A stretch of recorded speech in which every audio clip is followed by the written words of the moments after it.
In the 1960s, doctors performed a surgery that would fracture our understanding of the mind forever. It wasn't a metaphorical split, it was literal. Surgeons severed the bridge between the two hemispheres of the human brain, a bundle of fibers called the corpus callosum. The goal? To treat severe epilepsy. The result?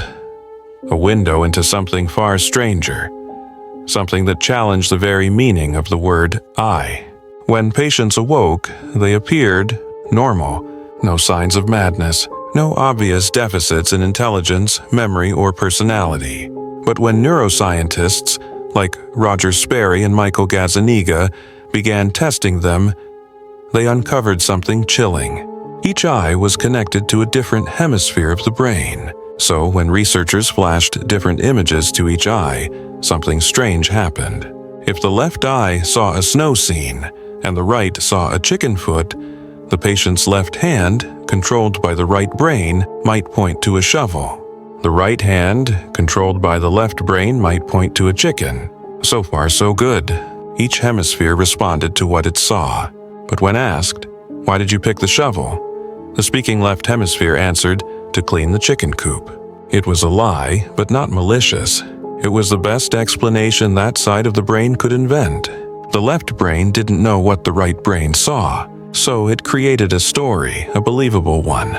This led to the discovery of what Gazzaniga called the interpreter, a storytelling mechanism in the left hemisphere that fabricates reasons for our behavior.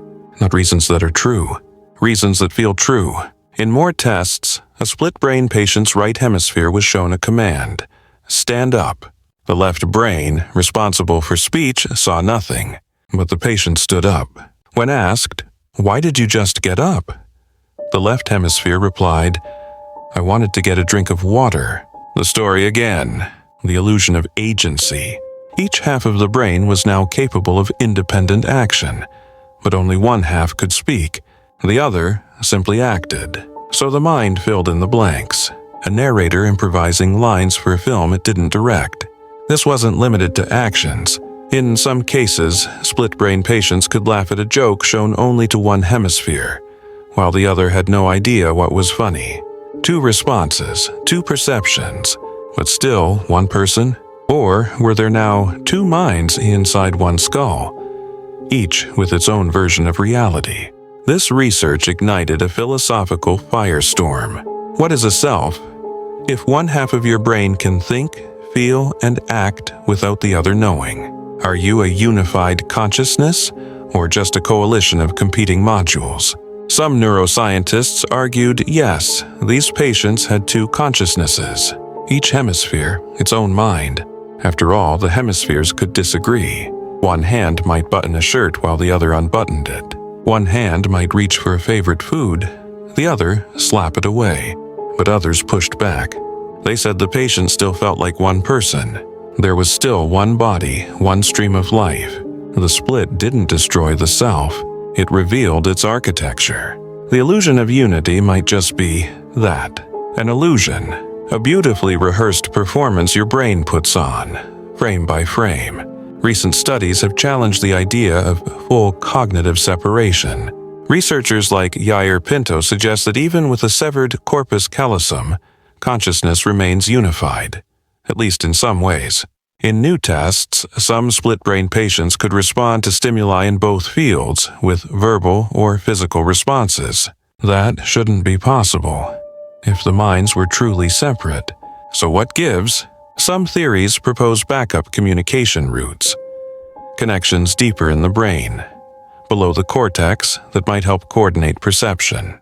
Others suggest the conscious self is less about wiring and more about emergent processes, like a whirlpool forming from water molecules.